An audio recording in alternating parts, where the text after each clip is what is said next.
Vamos falar sobre execução de alimentos? Hoje nós estamos com o professor Leonardo Fetter, que é advogado, mestre em Direito e professor, e ele vai tirar as principais dúvidas de você sobre execução de alimentos. Eu sou Roberta Hertel, responsável pelo setor de pós-graduação aqui do CEISC, e esse é o nosso quadro Fale com o Especialista.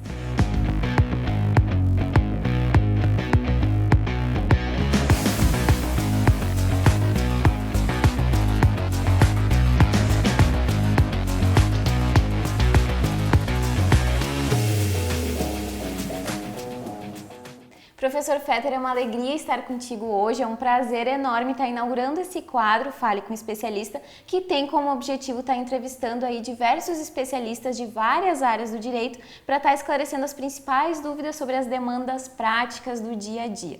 Então a gente vai começar falando sobre execução de alimentos e eu já te pergunto, professor, qual é o rito da execução de alimentos? Muito bem, em primeiro lugar é uma grande alegria e uma honra estar nesse quadro, iniciando nesse quadro que o CEISC está promovendo. Bom, quanto à execução de alimentos, nós temos que pensar e dividir a execução de alimentos sobre dois aspectos. A execução de alimentos quando tem por base um título executivo extrajudicial e quando essa execução de alimentos tiver como base, como fundamento, um título executivo judicial, ou seja, uma decisão judicial. Então, a primeira grande divisão necessária é essa. Depois, a segunda grande divisão a respeito da execução de alimentos é se o credor pretende que o não pagamento dessa execução gere para o devedor a prisão ou gere para o devedor a penhora de bens.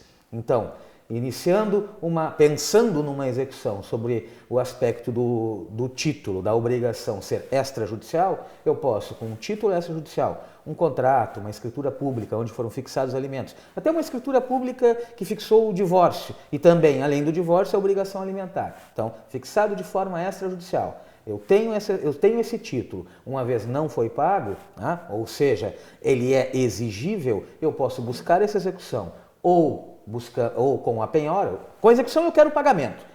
Diante do não pagamento eu quero a penhora ou quero a prisão. Mesma coisa, eu tenho uma decisão judicial, não foi cumprida, líquida, certa, exigível, eu vou buscar a execução dessa decisão judicial.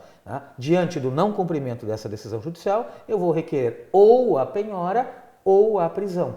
Diferente de todas as outras execuções existentes no sistema brasileiro, a execução de alimentos, especificamente, permite essa escolha por parte do credor, de o não pagamento gerar penhora ou prisão. Só que o credor tem que decidir, o credor tem que escolher. Eu vou propor uma execução de alimentos e o não pagamento vai ocasionar o que para o devedor? Ou a penhora ou a prisão. Eu não posso cumular essas duas pretensões. Eu quero a penhora e quero a prisão. Não, isso não pode. É uma escolha que cabe ao devedor e não ao Poder Judiciário. A escolha que cabe ao credor e não ao Poder Judiciário. E quantos meses de alimentos atrasados eu posso estar cobrando? Bom, a obrigação alimentar, de novo, dois aspectos nós temos que deixar claro. A obrigação alimentar, a cobrança da obrigação alimentar é dos últimos 2 anos, certo? E aí tem um outro aspecto, tem que verificar se o credor dessa obrigação alimentar é menor, porque não corre prescrição quanto a menor. Vamos pegar a questão genérica, Os últimos 2 anos podem ser cobrados, podem ser executados, podem ser exigidos. Só que se eu quero, diante do não pagamento, toda vez, vamos ir um pouco mais longe, toda vez que se entra com uma execução, e isso é normal da forma executiva, o devedor, ele é oportunizado ao devedor a possibilidade de pagar voluntariamente. Não pago voluntariamente, como eu disse antes, ocorrerá a penhora ou a prisão. Especificamente a execução com pedido de prisão, ou seja, que o não pagamento voluntário gera prisão, ela só pode ser feita, só pode ter o seu fato gerador, seu ponto de partida, utilizando como fato gerador as 3 últimas prestações. Então, um atraso não superior a 3 meses. 1 mês, 2 meses, 3 meses. Se o atraso for superior a 3 meses, o credor vai ter que escolher. Ou ele vai cobrar o valor total da dívida com o pedido de penhora, ou ele vai ter que dividir. Ele vai ter que fazer 2 execuções. O atraso mais antigo com penhora e o até 3 meses com o pedido de prisão. O grande equívoco, Roberta, que acontece tá? Infelizmente, a gente vê pessoas dizendo isso, é que tem que esperar 3 meses para fazer a cobrança com pedido de prisão. Não é verdade. Tá? A realidade é, atrasou um mês, pode fazer execução com pedido de prisão? É lógico que pode, sem problema nenhum. Tá? A dificuldade que pode gerar é quando o atraso é superior a 3 meses. Aí o credor tem que fazer uma escolha. Tá? Ou vai cobrar tudo, repito, com pedido de penhora, ou vai dividir, vai fazer os últimos 3 meses a prestação alimentar mais moderna com pedido de prisão e o resto, né, as mais antigas, o atraso mais antigo com pedido de penhora. A ideia do legislador é interessante, porque a prisão ela é uma exceção. Nós não podemos, a prisão por dívida no Brasil é uma exceção. Existe até um pacto internacional de direitos humanos, o Pacto de São José da Costa Rica, que foi reconhecido pelo Brasil, que diz que a prisão por dívida é ilegal. Só que nesse caso é uma exceção. E por ser uma exceção limitada. Só posso pedir, solicitar, requerer a prisão numa execução de alimentos, em decorrência de dívida alimentar, por atraso não superior a 3 meses. E justamente sobre a penhora, como é que ela funciona, essa penhora de bens na execução de alimentos? A penhora de bens na execução de alimentos, ela parte de um pressuposto geral e genérico, como toda e qualquer execução. Parte, depois ela tem uma mudança significativa. O devedor, sendo citado, se for título extrajudicial, sendo intimado, se for título judicial, aberto o prazo para pagamento voluntário, num título extrajudicial, 3 dias para fazer o pagamento voluntário, e num título judicial com pedido de penhora, não pedido de prisão, é 15, que vai a seguir o rito do artigo 523 do CPC. Não havendo pagamento voluntário, o próximo passo é buscar o Poder Judiciário, através do oficial de justiça, buscar bens passíveis de penhora, muitas vezes indicados pelo próprio credor, para que seja feita a penhora. A penhora o que é? A penhora é uma ordem judicial que incide sobre o patrimônio do devedor, de forma que esse patrimônio fique vinculado à cobrança, no sentido de que este patrimônio, ante o não pagamento voluntário, será transformado em pagamento e satisfação do crédito. Isto é uma penhora. Então, toda vez que houver uma penhora, nós teremos logo em seguida atos que a gente chama atos expropriatórios, ou seja, transformar o bem penhorado em pagamento. Essa transformação se faz através da adjudicação, que é o credor receber para si o bem, ou através do leilão, uma venda pública ou uma venda particular, atos de alienação, onde eu vou transformar aquele bem em dinheiro para pagamento. Qual é a grande diferença da execução de alimentos quanto à execução comum?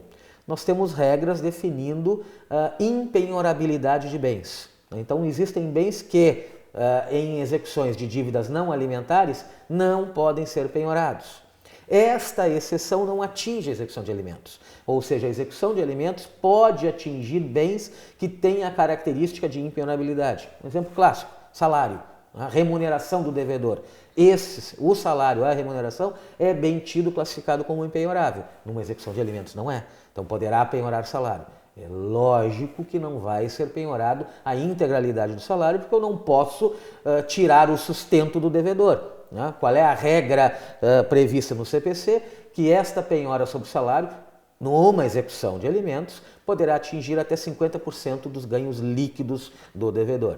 Então, a grande diferença quanto à penhora decorrente de uma execução de alimentos e de uma execução comum é que a penhora na execução de alimentos poderá atingir bens tidos classificados como impenhoráveis, que numa execução comum não serão atingidos. E uma dúvida bem comum, professor: existe alguma forma de demonstrar que o devedor está ocultando os seus bens? Isso efetivamente é um problema prático e de difícil superação. Eu não diria nem de ocultar, mas muitas vezes usar terceiros, interpostas pessoas, para colocar os bens, seus bens, no nome de terceiros. E isso efetivamente atrapalha. Quando o bem tem um registro público, por exemplo, imóveis, onde se pode pesquisar no registro de imóveis, facilita. Quando um bem é um automóvel que tem também um registro público, onde qualquer pessoa pode chegar lá e pedir informações, fica mais fácil. Então, um caminho para o credor é buscar, junto aos cartórios de registro de automóvel, informações quanto aos bens de propriedade do devedor, indo junto ao cartório de registro de imóveis também, essa mesma informação. Agora, para bens que não têm objetivamente um registro, uma forma pública de acesso, fica complicado. E mesmo para esses bens que têm forma pública, né, quando o devedor ele usa do terceiro para colocar no nome. Aí nós temos possibilidades. Por exemplo, o carro está no nome da Roberta, mas o Fetter é o devedor. Mas quem anda com o carro é o Fetter e aí se faz prova, né, fotos, informações, declarações que diariamente quem anda com aquele carro, quem anda com aquele veículo é o Fetter. É algo que se pode tentar motivar o magistrado de demonstrar que está havendo ali uma espécie de simulação, uma espécie de fraude, uma espécie de atitude do devedor no sentido de não ter os seus bens atingidos. Mas efetivamente não é fácil. E no Brasil, efetivamente, né, Roberta, onde os devedores sabem disso, os devedores muitas vezes são muito mais preparados que o próprio credor, né? Eles sabem como esconder, então eles adquirem os bens e os adquirem no nome de terceiros. Isso dificulta muito o credor para alcançar os bens do devedor. Verdade. E quando há uma discussão acerca de quanto ganha o devedor? Por exemplo, a credora ou o credor acredita que ele tenha ganhos superiores àqueles comprovados. O que a gente pode fazer nesse caso? Pedir uma demonstração do imposto de renda? O que a gente pode fazer? Para o devedor que declara imposto de renda, para o devedor que tem salário, né, que tem remuneração, é mais fácil. É que nós muitas vezes, e não são poucas, nós temos devedores que simplesmente têm rendimentos não comprovados. Quer dizer, têm atividades produtivas, profissionais, pessoais, onde não tem comprovante algum. Esse é bem difícil. Para um devedor que tem salário, né, se pede para o juiz que o juiz oficie o empregador e que o empregador remeta os rendimentos do devedor. Bem tranquilo. Se ele declara renda, se ele faz declaração de imposto de renda, se pede para o juiz para que oficie a Receita Federal, a fim de que a Receita Federal remeta as informações que é uma quebra de sigilo fiscal, sim, mas é uma quebra de sigilo fiscal possível e autorizada dentro de uma ação executiva. Não existe maneira do credor chegar lá na Receita Federal e pedir essa quebra. Não, é dentro do processo, dentro da execução, é possível trazer isso. Não? Certo. E no caso do devedor assalariado, eu posso pedir o desconto em folha? Pode, perfeitamente possível. Aliás, é uma previsão expressa que tanto no CPC anterior, quer dizer, não é novidade no nosso sistema jurídico, né? Tanto o CPC anterior quanto o novo permitem esse desconto em folha. De novo, né, vai decorrer de um pedido e de uma decisão judicial. Tá? Então, se pede que as parcelas que vão vencer, que é a obrigação alimentar que vai vencer, a partir dali seja debitada diretamente na folha de pagamento do devedor. De novo, partimos do pressuposto que o devedor tem folha de pagamento. Isso é a melhor forma, a melhor maneira de receber a dívida alimentar, porque o empregador não tem como evitar isso, que sai um ofício do juiz para o empregador é obrigado a implantar aquele desconto em folha e mais. Não existe contato entre credor e devedor. Quer dizer, o empregador do devedor, quando vai pagar, já desconta e a partir desse desconto ele já faz o pagamento, já faz o depósito diretamente na conta do credor. Então é uma forma muito interessante de alcançar isso. E aí, o CPC novo, diante de decisões antigas do STJ, ele trouxe uma novidade. Nós tínhamos anteriormente a possibilidade de desconto em folha só das parcelas que já haviam, só das parcelas que iriam vencer, as vencidas, as vincendas, né, as que vão vencer. Mas nós tínhamos o problema de cobrar as parcelas já vencidas via desconto em folha. Diante da disposição nova do CPC que permite esse pagamento de até 50% em cima do salário do devedor, é possível desfazer esse pagamento, é uma espécie de parcelamento, né, imposto que se cria em cima pegando a dívida já vencida, tem um valor já vencido, o devedor não pagou, eu peço que aquele valor já vencido seja pago de forma parcelada em cima do salário dele. Cada vez que ele receber o salário, uma parcelinha vai ser debitada para pagamento daquelas dívidas ou daquele valor já vencido. É uma forma muito boa, prevista lá no artigo 529, parágrafo 3º do CPC. Antes a gente conversou também, professor, sobre a questão dos bens do devedor. Havendo bens, por exemplo, um imóvel, é possível averbar essa execução de alimentos no registro, na matrícula do imóvel? A execução de alimentos que pretende a penhora, né, vejam, como eu disse antes, nós temos dois tipos, a possibilidade de uma execução com o pedido que o não pagamento gere a prisão e a execução de alimentos que o não pagamento gera a penhora. Nessa execução de alimentos que gera a penhora, que o não pagamento, o prosseguimento da execução vai se dar com a penhora, o credor pode pedir uma certidão, quando protocolar essa execução, ele pode pedir uma certidão, né, do Poder Judiciário, demonstrando que ele protocolou, que ele apresentou uma execução, levar essa certidão a cartórios de imóveis, a cartórios que fazem o registro de veículos e fazer a averbação dessa certidão. Isso impede que o devedor se desfaça dos bens? Impedir que ele se desfaça, não. Mas, no momento em que ele está averbando, que ele está colocando isso num cartório, num registro público, todo terceiro que pretender comprar aquele bem estará sendo avisado. Né? E no momento que ele for avisado, ele sabe que se aquele vendedor, aquele proprietário daquele bem não pagar aquela execução, aquele bem vai ser atingido pela execução. Ou seja, qualquer negócio que for feito depois dessa averbação será presumidamente em fraude à execução. Então, dá conhecimento a terceiros, esse terceiro jamais vai poder dizer que é terceiro de boa-fé. Tá? Então, a aplicação do artigo 828 do CPC, ela é muito interessante. Né? Essa postura, essa providência do credor no sentido de pegar uma certidão, requerer uma certidão e levar essa certidão para averbação nos registros de bens do devedor ou sobre os bens de propriedade do devedor. É muito interessante isso. O devedor, eventualmente, ele pode ser inscrito num cadastro negativo em caso de dívida alimentar? Veja, o CPC 2015, ele trouxe duas circunstâncias interessantes. A primeira delas era uma grande discussão que nós tínhamos sobre a possibilidade de levar a protesto decisões judiciais. Existia um dissídio, alguns diziam que sim, outros diziam que não. Terminou isso. Lá no 517, nós temos a possibilidade de pegar uma decisão judicial e levar a protesto. Isso é uma coisa, quer dizer, é um título que se pega, né, o credor ou interessado leva a protesto, quer dizer, vai estar incluindo o nome do devedor no cadastro negativo. A outra situação é incluir o nome do devedor, né, em cadastros negativos. Qualquer tipo de execução. Isto é possível? Sim, é possível. Pode o credor, não apenas a execução de alimentos, em qualquer execução pode o credor requerer, solicitar que o Poder Judiciário inclua o nome do devedor no cadastro negativo, depois da citação ou depois da intimação. Depois de oportunizado ao devedor o pagamento voluntário, o não pagamento voluntário do devedor pode gerar, não é automático também, pode gerar a possibilidade, gera a possibilidade do devedor requerer e o juiz determinar a inclusão no cadastro negativo. O Poder Judiciário ainda não está bem organizado nisso, tá? Porque o certo, a pretensão do CPC é um convênio com essas empresas de cadastro negativo. Até existe, mas não está sendo aplicado, que é o Serasa Jude. Então, o próprio Poder Judiciário incluiria, assim como o próprio Poder Judiciário pode bloquear ativos financeiros do devedor, né, diante do sistema Bacenjude, a ideia do Serasa Jude é a mesma, né, de incluir, mediante requerimento do credor, o nome do devedor no cadastro negativo. Só tem uma situação, né, Roberta?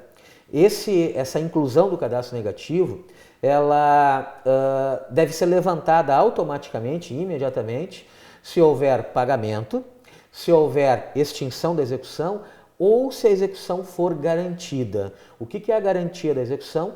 Penhora. Ou seja, no momento em que houver penhora de um bem suficiente para pagar essa execução, o nome do devedor tem que sair do cadastro negativo.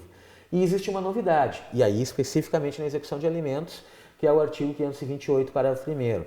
Uma vez intimado, então, a execução de alimentos baseada em título judicial, cumprimento de sentença de obrigação alimentar com pedido de prisão. Uma vez não pago no prazo de 3 dias, o juiz poderá, além de decretar a prisão, fazer um protesto judicial daquela dívida, né, daquela obrigação alimentar. Isso nós não tínhamos no sistema brasileiro e agora temos. Para finalizar, então, vamos voltar àquilo que a gente conversou já inicialmente, né, sobre a prisão civil. Professor, como é que funciona essa prisão civil por uma dívida de alimentos? Muito bem. O simples fato do devedor não pagar alimentos não gera automaticamente a prisão. Então, o primeiro aspecto é esse, e muita gente acaba pensando, não pagou a obrigação alimentar, vai para a prisão. Não, não é isso. Há a necessidade do credor exigir o pagamento. Não é o simples atraso que vai gerar automaticamente a prisão. Então há a necessidade da interposição de uma execução ou de um cumprimento de sentença alimentar. No momento que for interposto, o devedor vai ser intimado para em 3 dias pagar, ou provar que já pagou, ou justificar a ausência, o não pagamento. Tá? Uma das grandes novidades que surgiu aí é essa questão da justificativa. Vejam que em execução, todos nós sabemos, não existe defesa. O que configura essa justificativa do devedor? Quer dizer, nós, na condição de advogados do devedor, qual é o fundamento dessa justificativa? O fundamento dessa justificativa está previsto agora no CPC, dizendo que é a impossibilidade absoluta do pagamento.